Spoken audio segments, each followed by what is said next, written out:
Those who would try to destroy what we stand for cannot be met with just sitting down on a presidential level, as Barack Obama had said he would be willing to do. That is beyond bad judgment. That is dangerous. Can I clarify this? That's just simply not true about Barack Obama.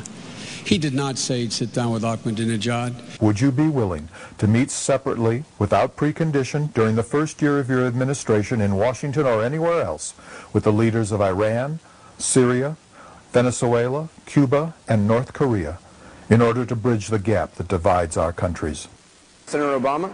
I would. And the reason is this, that the notion that somehow not talking to countries is punishment to them, which has been the guiding diplomatic principle of this administration, is ridiculous. They may pose an extraordinary danger to this country, but we have the obligation to find areas where we can potentially move forward. And I think that it is a disgrace that we have not spoken to them. We've been talking about Iraq. One of the first things that I would do in terms of moving a diplomatic effort in the region forward is to send a signal that we need to talk to Iran and Syria.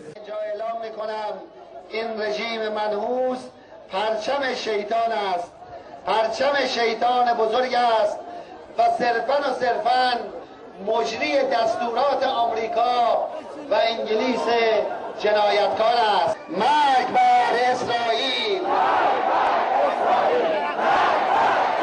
Ahmadinejad first made the remarks in 2005, fueling international outrage and speculation that he was threatening the Jewish state with a nuclear weapon. But while speaking at a ceremony honoring the late founder of Iran's Islamic Republic, Ahmadinejad told an audience that, quote, this origin of corruption will soon be wiped off the earth's face. Ahmadinejad also called the U.S. a satanic power that, with God's will, would be annihilated.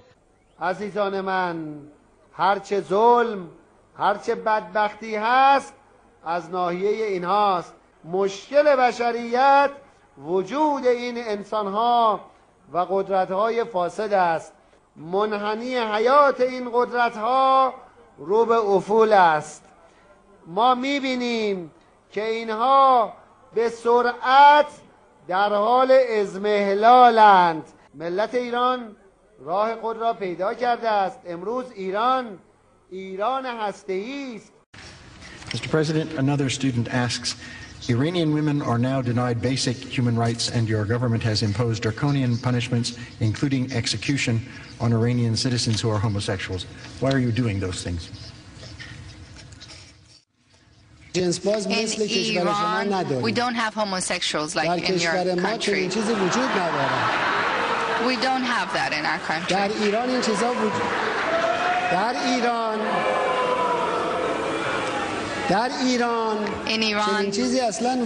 we do not have this phenomenon. I don't know who's told you that we have it. Today, the Zionist regime is on a definite slope to collapse, and there is no way for it to get out of the cesspool created by itself and its supporters. American empire in the world is reaching the end of its road, and its next rulers must limit their interference to their own borders. O great Almighty, deliver the Savior of nations and put an end to the sufferings of mankind. Now, the Iranian government says it's building 2 more nuclear reactors, another sign that it has no interest in placating Western fears that the Islamic Republic may be building a bomb. Now, Channel 4 News has obtained footage which shows the new president, Mahmoud Ahmadinejad, claiming he was surrounded by a divine light when he was addressing the UN Security Council back in September.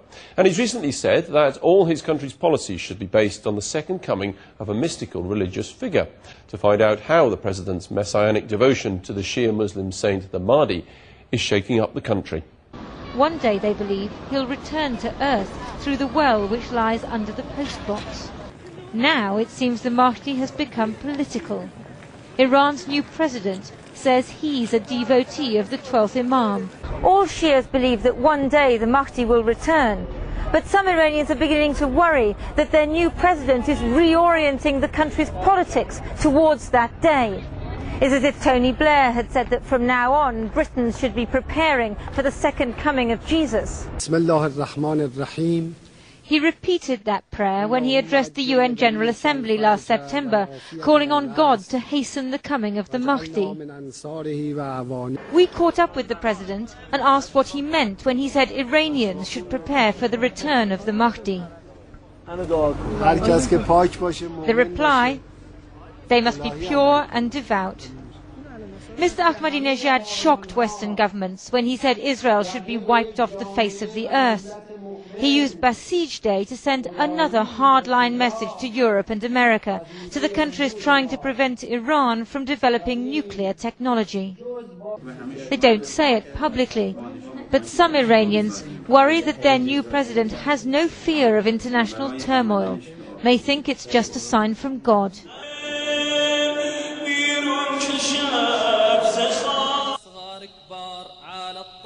الغدار نرمي النار صغار كبار على الطاغوت الغدار نرمي النار صغار كبار على الطاغوت الغدار قاتلنا حزب الأشرار هدوا علينا الأسوار قاتلنا حزب الأشرار هدوا علينا الأسوار عملوا حاجز على الدار في بلدتنا الآبية نرمي النار صغار كبار على الطاغوت الغدار نرمي النار صغار كبار على الطاغوت الغدار سلاحي بيدي يا خيي وصي لي أمي وبي. Senator Obama? I would. And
Trust.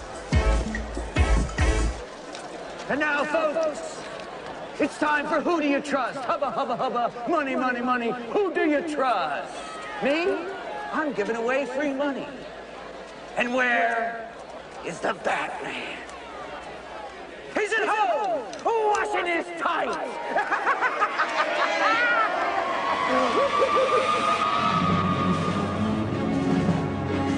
And now comes the part where I relieve you, the little people, of the burden of your failed and useless lives. But as my plastic surgeon always said, if you gotta go, go with a smile. You